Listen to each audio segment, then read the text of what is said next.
अभी भाषण में किसी ने कहा कि मैं देश का तपस्वी हूं, मैंने कुछ बड़ा काम नहीं किया है। इस देश में मुझसे बड़े करोड़ों तपस्वी हर रोज सुबह उठकर 4 बजे सुबह उठकर खेतों में काम करते हैं, मजदूरी करते हैं और इन सड़कों पे अपनी पूरी जिंदगी चलते हैं। तो ये कोई बड़ा काम नहीं किया है कि हम कन्याकुमारी से कश्मीर चल दिए हैं। इससे बड़ा काम हर रोज इस देश के गरीब लोग, किसान, मजदूर, छोटे दुकानदार सब करते हैं। सड़कों पे चलने से बहुत कुछ सीखने को मिला जो शायद गाड़ी में, हवाई जहाज में, हेलीकॉप्टर में सीखने को नहीं मिलता है। यात्रा कन्याकुमारी और श्रीनगर में हिंदुस्तान के तिरंगे को हम लहरा के छोड़ेंगे। कोई भी शक्ति इस यात्रा को नहीं रोक सकती है। और इसका कारण है, ये यात्रा कांग्रेस पार्टी की यात्रा नहीं है। ये लोग चल रहे हैं, मगर ये यात्रा हिंदुस्तान के गरीब किसानों की है, मजदूरों की है, छोटे दुकानदारों की है और जो हमारे करोड़ों बेरोजगार युवा हैं, नहीं दिखाई दे रहा है। ये यात्रा उनकी है। मुझसे पहले पूछा गया, बीजेपी के नेताओं ने पूछा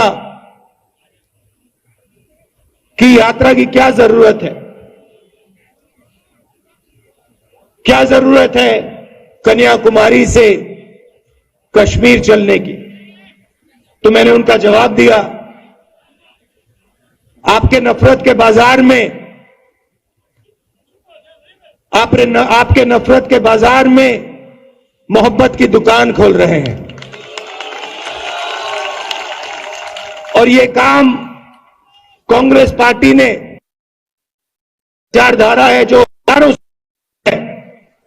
जब भी ये लोग इस देश में, इस धरती में नफरत फैलाने निकलते हैं, एकदम हमारे विचारधारा के लोग बाहर निकलकर मोहब्बत और प्यार फैलाना शुरू कर देते हैं। भाइयों और बहनों, ये नई लड़ाई नहीं है। ये मत सोचिए कि ये लड़ाई आज की लड़ाई है, 21वीं सदी की लड़ाई है। ये लड़ाई हजारों साल पुरानी है, हजारों साल पुरानी है। और इसमें दो विचारधाराएं लड़ती हैं और लड़ती आ रही हैं। एक विचारधारा जो चुने हुए लोगों को फायदा पहुंचाती है,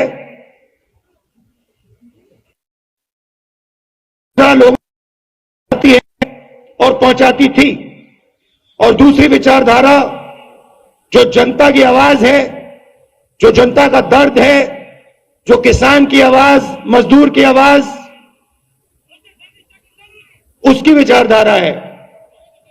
तो ये लड़ाई चलती आ रही है, चलती जाएगी, मगर इस लड़ाई में कांग्रेस पार्टी का आज रोल है, हम सब का रोल है। इसीलिए हमने ये यात्रा शुरू की है। सीखने को बहुत मिला। यात्रा में लंबे भाषण नहीं देते हैं। 6 बजे सुबह शुरू होती है और आमतौर से 6-7 घंटे हम चलते हैं। आजकल नेताओं को आदत हो गई है, और मैं हर पार्टी की बात कर रहा हूं, मैं कांग्रेस पार्टी की बात कर रहा हूं, बीजेपी की बात कर रहा हूं, समाजवादी, सब पार्टियों की बात कर रहा हूं। आजकल नेताओं के बीच में और जनता के बीच में खाई बन गई है। नेता सोचते हैं कि जनता की बात सुनने की जरूरत नहीं है और भाषण देते, घंटों लंबे भाषण देते हैं। इस यात्रा ने उसको बदलने की कोशिश की है। 7-8 घंटे अब चलते हैं और सारे के सारे नेता किसानों की, मजदूरों की, युवाओं की, माताओं बहनों की, छोटे दुकानदारों की, स्मॉल मीडियम बिजनेस चलाने वाले लोगों की बात सुनते हैं और 7-8 घंटे बाद, चलने के बाद, सड़कों पे चलने के बाद, धक्के खाने के बाद, सुनने के बाद हम 15 मिनट भाषण देते हैं। हिंदुस्तान की राजनीति के एक विजन दिया है, काम करने का तरीका दिया है और मुझे बहुत खुशी हुई है कि राजस्थान के चीफ मिनिस्टर, राजस्थान के पीसीसी प्रेसिडेंट्स ने डिसीजन लिया है कि महीने में एक बार राजस्थान की कैबिनेट, राजस्थान के सब नेता 15 किलोमीटर चल के जनता के बीच में जाके उनकी बात सुनकर काम करेंगे।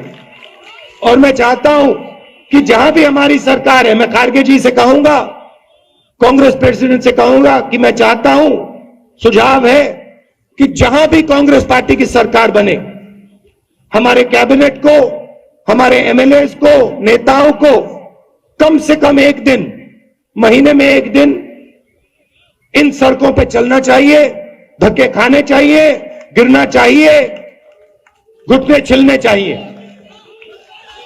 यात्रा भारत जोड़ो यात्रा नाम है,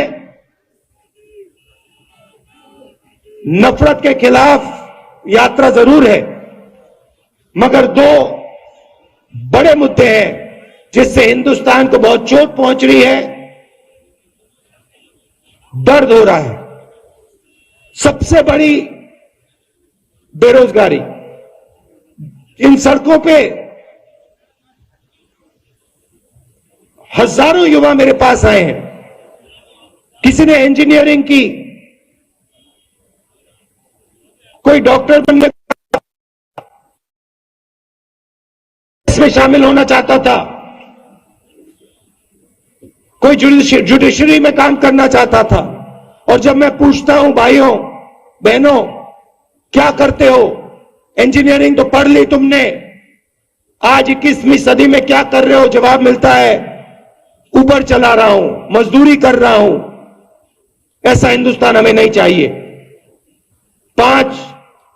5-7 लोग जो भी करना चाहते हैं कर लेते हैं, अरबपति हैं, लाखों करोड़ रुपए का उनको कर्जा है, जो भी बिजनेस उनको करना है कर लेते हैं, इंफ्रास्ट्रक्चर, एयरपोर्ट, पोर्ट, खेती, जो भी करना चाहते हैं, एग्रीकल्चर जो भी करना चाहते हैं, 1 सेकंड में वो कर लेते हैं। और जो छोटे व्यापारी हैं, स्मॉल और मिडिल साइज बिजनेस चलाते हैं, उनको परे कर दिया है। मैंने अपने भाषणों में कहा, नोटबंदी, जीएसटी पॉलिसी नहीं है। नोटबंदी और जीएसटी छोटे व्यापारियों को मारने के हथियार हैं, उनको खत्म करने के हथियार हैं। और लक्ष्य है कि हिंदुस्तान के सबसे अमीर 2-3-4 लोगों को हिंदुस्तान का पूरा धन पकड़ा दिया जाए। नतीजा यह है कि आज ये देश अपने युवाओं को रोजगार नहीं दे पा रहा है। तो दूसरा मुद्दा यह है। और तीसरा मुद्दा उतना ही जरूरी, महंगाई। आपको याद होगा कि जब यूपीए की सरकार थी, गैस सिलेंडर 400 रुपए में मिलता था। आज 1000 रुपए में गैस सिलेंडर मिलता है।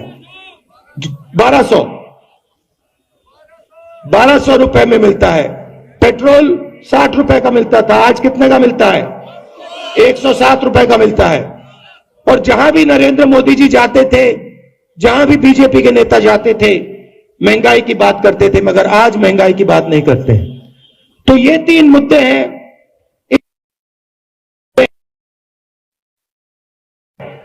महंगाई कम करनी है और बेरोजगारी मिटानी है। आप सब आए, आपने इतना प्यार दिखाया और पूरे रास्ते पे मैं आपको बता रहा हूं, देखिए आप आज देखना, एक बात नोट करना, जैसे आज सुबह मुझ में कोई थकान नहीं है, वैसे ही शाम को आप मेरा चेहरा देखना जब मैं भाषण दूंगा। जैसा आज सुबह मैं दिख रहा हूं वैसा ही मैं शाम को दिखूंगा, कोई थकान नहीं होती। देखिए राजस्थान के लोग, राजस्थान के हमारे नेता हैं, बैठे हैं स्टेज पे, गहलोत जी बैठे हैं, दोतासरा जी बैठे हैं, पायलट जी बैठे हैं, जितेंद्र जी बैठे हैं, हरीश चौधरी जी बैठे हैं। इनका चेहरा देखिए, क्या ये 17 दिन चले हैं, 25-25 किलोमीटर चले हैं, हाफ मैराथन हर रोज दौड़ी है इन्होंने। क्या इनके चेहरों पे थकान दिख रही है? कुछ नहीं। क्यों? क्योंकि हम अपनी शक्ति से नहीं चल रहे हैं, हम आपकी मोहब्बत और आपकी शक्ति के साथ चल रहे हैं। तो आपने मदद की, आपने पूरी शक्ति अपनी डाल दी इस यात्रा में, इसके लिए मैं बहुत आभारी हूं और दिल से आपका धन्यवाद करना चाहता हूं। और अब चलो हरियाणा की इन सड़कों पे अगले 3 दिन हम चलें और हरियाणा की जनता के दिल में जो दर्द है उसको सुने। बहुत बहुत धन्यवाद। नमस्कार। जय हिंद।